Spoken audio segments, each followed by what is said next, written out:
Hola, soy Maite de las Rivas, presidenta de La Voz de Polanco. Hola, buenas tardes. Soy Maritela Ruiz, directora de La Voz de Polanco. Pues vamos a hablar hoy del Programa General de Ordenamiento Territorial que está por aprobarse en el Congreso de la Ciudad, si es que prosperan las intenciones del gobierno de la jefa Claudia Sheinbaum. ¿Qué podemos decir de este programa? Bueno, primero habría que ver cuál es el origen, ¿no? ¿De dónde viene, de dónde salió este programa de ordenamiento territorial? ¿Qué implica? Entonces, pues podríamos platicar y remontarnos un poco a ese Congreso Constituyente de la Constitución de la Ciudad de México, en donde una problemática que fue muy nombrada fue la del desarrollo urbano. Entonces había tanta polémica que los mismos constituyentes decidieron crear un instituto de planeación. Entonces, a partir de eso, es donde nace toda esta idea de una metodología y una planeación de 15 a 20 años para que pues no sea un gobierno, llegue otro y cambie la jugada, sino que tenga esto una continuidad, ¿no? Entonces se crea el Instituto de Planeación Democrática y Prospectiva, quien durante la pandemia fue formado. También se vieron las leyes, la ley del sistema de planeación y la ley orgánica del instituto. Y ahora están apareciendo estos documentos que supuestamente debieron de haber sido consensuados, platicados, consultados, preguntados con la ciudadanía.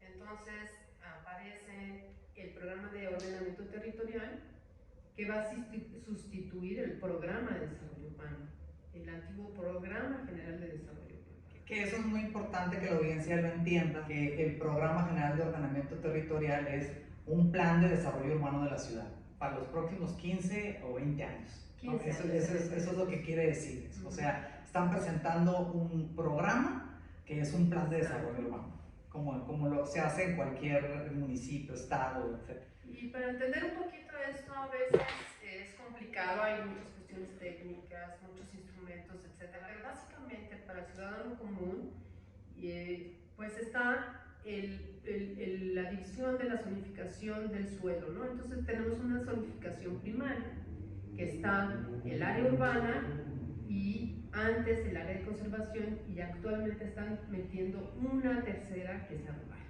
Y es donde está habiendo mucha polémica. Y por otro lado, se norma toda la zonificación secundaria con unos lineamientos generales que ahorita vamos a ver, y a partir de esa zonificación se van a aplicar las normas, la ley, ¿no? Sí, pero tengo entendido que el problema que va a venir aquí es que esa zonificación que se pretende, bueno, en primer lugar, que ya no va a haber respeto a los planes de desarrollo particulares de cada zona, como puede ser los planes de desarrollo parciales que hay en Polanco, en Las Lomas, en Tacubaya, en San Ángel. Esos programas van a quedar, se pretenden derogar, o sea, esta legislación va a quedar arriba de esos programas, ¿no? Y entonces se va a aplicar de norma general lo que pretenden pues bodrios, se podría decir, porque la verdad es que pretenden homogeneizar la ciudad de manera total, sin ver la diferencia que hay en las diferentes partes de la ciudad, empezando por suelos de conservación, suelos rurales, y acabar con todo eso, ¿no? Que eso me parece que es pues muy grave. O sea, sí van a existir como tales los programas de ordenamiento territorial en cada alcaldía, y también van a existir los programas parciales, pero digamos que su contenido es el que se modifica completamente. Pues sí, ¿no? Completamente. es lo mismo que eliminarlos, pues, o sea, porque los van a avasallar. Prácticamente es eliminarlos, ¿no? Entonces, sí tenemos que pensar que se está planteando una nueva fisonomía de ciudad con las áreas de gestión territorial, porque Oye, Maite, ¿qué es lo peor que va a pasar en la fisonomía de la ciudad? O sea, ¿qué es lo peor que podemos esperar? O sea, ¿qué es lo peor que la gente que nos está viendo puede esperar de este cambio que se está planteando a través de este programa? Bueno, yo creo que la redensificación brutal que quieren tener en la ciudad es uno de los factores que va a afectar muchísimo, porque aunque se hable de que se dividieron las áreas territoriales por la disponibilidad de la infraestructura urbana, por la disponibilidad de agua, por la disponibilidad de movilidad, sabemos que son zonas muy saturadas ya actualmente, ¿no? y conocemos muchos de los problemas que hay también de falta de agua, de infraestructura, de movilidad. Sí, porque la redensificación no va a ser, o sea, va a ser en las áreas que se denominan centralidades, que son las que tienen todos los servicios, ¿no? Como puede ser, como qué alcaldías son. Creo que es todo Azcapotzalco completo, ¿no? Y bueno, ponen como áreas y con sus áreas de influencias, por ejemplo, está Insurgentes, está Universidad, está Cuicuilco, está San Ángel y Tlacopac, está también Lomas, Polanco Lomas, está Bosques de las Lomas, está Lomas Altas, Santa Fe. Entonces son varias zonas que ellos han marcado en un mapa que es un poco hacia la zona poniente, que está más identificado poniente, norte, sur, y sus áreas de influencia, ¿no? Porque no nada más se enfocan en ciertas colonias, sino que también con las áreas de influencia y se expande esto, ¿no? Además de que ha habido muchísimos acuerdos y muchas cosas que han pasado que mucha gente no sabe y que han ampliado todo esto, porque también otras de las áreas de gestión. Nada más una cosa, María, creo que es importante que la gente le quede bien claro que cuando hablamos de redensificación, es porque en estas zonas llamadas centralidades va a poder, a través de un mecanismo jurídico, se va a poder importar niveles de fuera, por ejemplo, si en el centro histórico, no, como ahí no pueden crecer porque no pueden demoler edificios, entonces del centro histórico expulsa niveles para zonas de estas centralidades, por ejemplo, digamos Azcapotzalco, y si en el centro histórico, por ejemplo, en eje central se podía hacer 10 niveles, van a poder llevarse esos 10 niveles a una zona como Azcapotzalco, construir 10 niveles a lo mejor enseguida de una casa, en una calle pequeña, en un espacio que no sería apropiado para construir 10 niveles, ¿no? Entonces van a poder hacer ahí los 10 niveles y además con un montón de inmuebles, porque van a ser de 45 metros cuadrados, a eso nos referimos cuando hablamos de ¿cómo se llama? De redensificación. No, es así el... Sí, por ejemplo, tú lo que estabas hablando es de la transferencia de potencialidad. Así es. Que en nuestros programas parciales, prácticamente en ninguno de los programas parciales era aplicable. Y sin embargo, ahorita se va a aplicar en toda la ciudad, ¿no? Entonces, esa es una de las normas, que es la norma 24, perdón, la norma número 12, que es la transferencia de potencialidad, que esa ya venía de atrás, ¿no? Sí. Lo que pasa es que no se aplicaba en todos lados. Actualmente lo que está proponiéndose es que se aplique en toda la ciudad. Pero también hay otra norma, que es nueva. Es la norma de cesión onerosa de derechos, donde ahí, digamos que es un poquito más técnico y complicado, ¿no? Entonces va a ser, toda la ciudad va a tener un nivel mínimo y en los programas de ordenamiento territorial se van a definir. Y ahí nada más permítame interrumpirte, el nivel mínimo en toda la ciudad va a ser de 4 niveles. 3 niveles. De 3 niveles. Entonces, que tiene su casa de un nivel, pues va a poder hacer 3 niveles, ¿no? Okay. Entonces ese va a ser el aprovechamiento, ellos le llaman aprovechamiento mínimo del uso de suelo. Y se van a topar los aprovechamientos máximos. Entonces a lo mejor en una zona van a decir, bueno, mínimo van a ser 3 niveles y máximo van a ser 8 niveles. Pero ahorita la zonificación es de 4 niveles. Entonces, si tienes 4 niveles, que es la zonificación actual, lo que van a poder comprar los constructores son 4 niveles. ¿A qué precio? No lo sabemos. Eso es algo que SEDUBI va a determinar, va a tasar con su comité y internamente van a decidir a cuánto se va a cobrar el nivel en tal zona. Es importante mencionar que esto queda totalmente discrecional, o sea, es la Secretaría de Desarrollo Urbano y Vivienda el que va a autorizar la modificación de los niveles, ¿sí? Por compra de excedentes de otra zona, tanto la autorización de la modificación como el precio. Tampoco está definido el precio ni va a estar, ¿no? Entonces eso pues obviamente se presta para mucha corrupción mucha tranza tanto en la Secretaría de Desarrollo Urbano, ¿no? Que es la que va a definir esos temas y que a nosotros como ciudadanos pues nos deja en un total limbo, porque ya no tenemos ninguna seguridad de qué es lo que nos pueden hacer al lado. O sea, tú puedes comprar tu casa y decir, siempre voy a vivir aquí muy tranquila, tengo mi casa aquí, al lado está la de mi hija, mi vecina de toda la vida. Pues sí, nada más que esa seguridad se va a terminar. Si tocaste, ¿no? Estás tocando. O sea, en la Ciudad de México no va a haber nada más que las casas que estén dentro de un condominio. Esas son las únicas que se van a hacer. Porque sí estás tocando un punto muy sensible, porque va a haber una mezcla de usos. Sobre todo lo que se está proponiendo es que en las plantas bajas se pueda poner comercial, servicios y oficinas. ¿Qué estamos hablando? Por ejemplo, para distinguir comercial, pues puede ser una tiendita de alimentos, puede ser de ropa, de zapatos, etc. De servicios, pues estamos hablando, por ejemplo, de cafeterías, restaurantes, ¿no? Y oficinas, bueno, pues hasta de consultorios, hasta lo que... O sea, toda la ciudad va a poder tener, toda la ciudad sin ninguna distinción va a poder tener en planta baja un comercio, un servicio dentro del cual se contiene restaurantes, cafeterías, ¿no? Y la otra es oficinas. En toda la ciudad puede haber eso, mínimo en toda la ciudad 3 niveles, y en muchas partes de la ciudad que se llaman centralidad, esos niveles van a poder aumentar hasta un nivel indefinido, sí, de acuerdo a lo que determine la Secretaría de Desarrollo Urbano. Porque además pueden emplear dos modalidades, ¿no? La cesión onerosa de derechos, que es comprar niveles, pero a lo mejor llegan al aprovechamiento máximo y deciden también comprar algo de transferencia de potencialidad. Entonces, pues estamos hablando de que el crecimiento de un edificio puede ser mayor a lo que supuestamente está marcado, en lo que quede marcado en los programas de ordenamiento territorial o en los programas parciales. ¿Y quiénes son los mayores beneficiarios, Marité?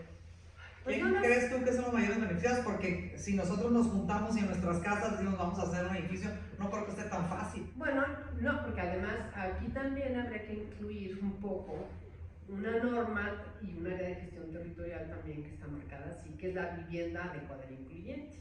Porque lo que te dice también el programa es que, bueno, ok, tú compraste tus niveles por cesión onerosa de derechos, pero resulta que estás obligado a hacer vivienda adecuada e incluyente en esos niveles que tú compraste. Un 30% de esos niveles que tú compraste tienen que estar destinados a este tipo de vivienda, ¿no?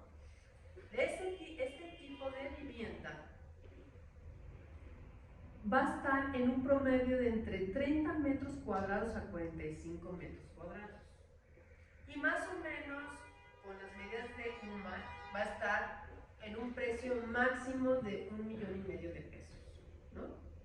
Entonces, de esos, ese 30% tú la destinas a ese tipo de vivienda.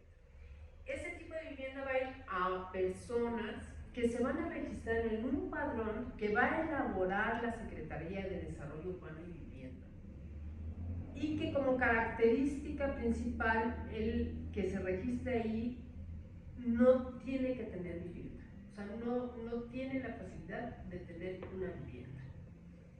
Es también algo muy discrecional, ¿no? Porque aunque se diga que hay una insaculación, o sea, un sorteo, pues se presta a que tú puedas ir asignando ese tipo de vivienda a las personas que tú decidas que se las vas a dar, que supuestamente son personas vulnerables también, ¿no? Son madres solteras, son gente con... Sí, se presta para que haya, así es, puro clientelismo político. Porque hasta ahorita no hay unas reglas claras de elaborar ese patrón, ¿no? Sí, ahora, ahí tengo entendido que 30%, o sea, es importante que la gente sepa que de esa diferencia que hay de niveles y que se pueden comprar, y quién lo va a comprar, pues los grandes constructores, los grandes desarrolladores, no los pequeños, los que tienen el capital suficiente para poder comprar esa diferencia de niveles. Si por ejemplo el predio es en una zona muy cara, como puede ser el Corredor de Reforma, como puede ser la Colonia Roma, como puede ser la Colonia Condesa, Polanco, pues evidentemente no lo van a querer hacer ahí. Entonces ellos pueden traspasar esa vivienda, tengo entendido, ¿no? A una zona a otra zona que ellos consideren popular, o incluso pagarle a la Secretaría de Desarrollo por no hacer esa vivienda social o incluyente. Entonces volvemos a lo mismo. ¿Quién es el que se va a ver beneficiado con estas normas? Pues es el gran desarrollador, el que tiene el dinero para hacer todos estos pagos y que tiene el dinero para contratar muy buenos abogados y muy buenos gestores y muy bien relacionados en el gobierno central, especialmente en la Secretaría de Desarrollo Urbano, ¿no? Lo cual pues es nefasto porque ya elimina de golpe a todos los desarrolladores pues pequeños y medianos, ¿no? Y bueno, y más a los vecinos que quisieran aprovechar a lo mejor esas normas y decir, bueno, yo en mi casa puedo hacer un pequeño edificio o algo. O sea, olvídense, no va a estar tan fácil. No es tan fácil, y aparte probablemente se encarezca más el suelo urbano y se encarezca la vivienda, porque a ver, un constructor mediano, pequeño va a decir, bueno, ok, no hago la vivienda ahí, pero la tengo que construir en otro edificio por la zona, o voy a pagar, que son más o menos, o sea, es como la mitad lo que tienen que pagar si no la hacen. Pues la verdad es que el consumidor final va a ser el que compra, entonces ese dinero se lo van a trasladar al consumidor final, porque pues, no va a poder soportar esos costos de vivienda, entonces se va a encarecer más. O sea, es un juego un poco perverso, ¿no? Claro. Es un juego un poco perverso, entonces... Oye, María, ¿y qué pasó con el suelo de conservación y todo esto de los pueblos y barrios que están muy que también les afecta el programa? Bien, pues aquí está, al introducir como modalidad el suelo rural, se están como perdiendo alrededor de 30,000 hectáreas de suelo de conservación. ¿Qué va a pasar? O sea, si yo etiqueto a parte del suelo de conservación como suelo rural, son otras reglas en el juego. Claro. Y en esas otras reglas del juego se puede edificar. Y no está bien claro. Entonces sí está en peligro que se pueda urbanizar esa zona, ¿no? ¿Y qué alcaldías son esa zona, nada más para como nos quede bien claro? Pues suelo de conservación abarca Tláhuac, Milpa Alta, Xochimilco, Tlalpan, básicamente, ¿no? Es toda la parte sur de la ciudad. Exactamente. Entonces, ¿qué va a pasar? Pues está en amenaza, porque si tú permites la construcción ahí, pues puedes provocar, y que para la Ciudad de México es el acabose de la ciudad, que se urbanice ese suelo y ya no haya la filtración de agua que se necesita, los bosques que hay en esas zonas, la purificación del aire. O sea, la verdad, sustentablemente para la ciudad sería el aniquilamiento, ¿no? No podría vivir más. Ya de por sí nuestra sustentabilidad está muy cuestionada porque tenemos que traer mucha agua de fuera y aparte a unos costos increíbles, y para traer esa agua se le quita a otras comunidades, ¿no? Claro. Entonces se trae el agua, pero además se tiene que subir a una cierta altura, tienes que bombear, y luego resulta que no nada más es bombear, luego tienes que bombear también y sacar toda esa agua, ¿no? Entonces sí es todo un tema que nos dicen que es para una ciudad con un mejor medio ambiente, con sustentabilidad, con todo, pero en realidad si se analizan los problemas de fondo, no es para una ciudad sustentable. O sea que este programa general de ordenamiento territorial, digamos que tiene las siguientes características. Lo primero es que acaba con la sustentabilidad de la ciudad, porque va a acabar con el suelo, con el suelo de conservación, ¿no? O sea, se va a poder edificar en las zonas que están protegidas y que nos dan agua, ¿no? Principalmente el tema del agua en la ciudad. Después, se va a poder edificar en toda la ciudad mínimo 3 niveles, ¿sí? Pero en las centralidades, que son la mayoría de la ciudad central, o sea, la mayoría de las colonias, o sea, de la mayoría de Cuauhtémoc, Benito Juárez, Miguel Hidalgo, Azcapotzalco, Coyoacán, Álvaro Obregón y Gustavo Madero era la otra, ¿no? Parte de Gustavo Madero. Todas esas colonias van a poder recibir, ya sea vía compra o vía intercambio, más niveles sin que se defina qué alturas. Sí, o sea, pueden ser 15, 20, 25, 30, la Torre Mayor, quién sabe. Con las repercusiones que eso va a traer para todos los vecinos en materia de agua, movilidad, seguridad, O sea, pues si no, pregúntenle a los vecinos de Mítica cómo les ha ido al pueblo de Joco, ¿no? Que eso fue lo que hizo exactamente Mítica con el pueblo de Joco, o sea, comprometer toda la viabilidad que había en esa zona. Y la otra es, ¿en beneficio de quién? Pues en beneficio de unos cuantos, ¿sí? ¿En beneficio de quién? Pues de los grandes desarrolladores. Y por ejemplo, de estas grandes plataformas, por ejemplo, Airbnb, ¿no? Lo estamos viendo. ¿Por qué? Porque también plantean que haya zonas turísticas emergentes, ¿no? Y entonces ahí se va a dar la facilidad que el hospedaje sea una actividad permitida hasta por un cuarto. O sea, yo en mi casa, si me sobra un cuarto, puedo ponerlo en alquiler con Airbnb, con algún tipo de plataforma. Así. Entonces, ¿qué pasa? Pues se ha visto en todo el mundo que esta ha sido muy dañina en el sentido de que ha encarecido la renta de la vivienda, porque pues me conviene, si yo soy dueño de un departamento, me conviene más ponerlo en este tipo de plataformas, porque le voy a sacar más utilidad a mi propiedad. Claro. Entonces, está habiendo una exclusión de gente que sí paga una renta, pero que no puede llegar a pagar lo que se paga por medio de Airbnb. Entonces, sí está habiendo también una exclusión de gente. ¿Hacia dónde? Hacia las periferias, cuando supuestamente lo que se quiere es que esa gente de las periferias vuelva al centro a vivir. Exactamente. ¿Para qué? Para que no haga 1 o 2 horas de viaje para su trabajo. Entonces, es un poco contradictorio. Por un lado, te planteo esto. Pues yo creo que están muy preocupados no nomás los vecinos de la ciudad y los y los desarrolladores pequeños y medianos. También los hoteleros deberían estar preocupados, porque si esto se va a soltar totalmente a la hotelería, pues sí les va a pegar a todos. Y nosotros como vecinos pues estamos preocupados por el tema del agua, de la sustentabilidad de la ciudad, de la movilidad. O sea, no se puede decidir un plan de desarrollo para toda la ciudad para los próximos 20 años sin consultar a los vecinos, ¿verdad? Porque no se ha hecho ninguna consulta real, no se ha hecho como lo marca la Constitución, sin consultar a los vecinos y nada más desde un escritorio, o sea, y dándole todas las prerrogativas y todas las facilidades de decisión discrecional a la Secretaría de Desarrollo Urbano. Pues esto huele mal, o sea, huele mal porque no, raro, y nos deja a nosotros en total estado de indefensión y de inseguridad jurídica, porque no vamos a tener ninguna seguridad real de lo que puedes comprar o adquirir todo, porque pues al día siguiente ahí tú compraste tu terreno, hiciste tu casa y al día siguiente vives en Las Águilas y al día siguiente te van a poner un restaurante ahí enseguida a tu casa. Exacto. O sea que van a proliferar los regímenes de condominio, porque el que no, pues va a morir. Y uno de los grandes ausentes también, aunque ellos dicen que sí se fue considerado, es el atlas de riesgo, ¿no? Porque curiosamente también en el programa se plantea que de aquí a 15 años se va a hacer el atlas de riesgo, ¿no?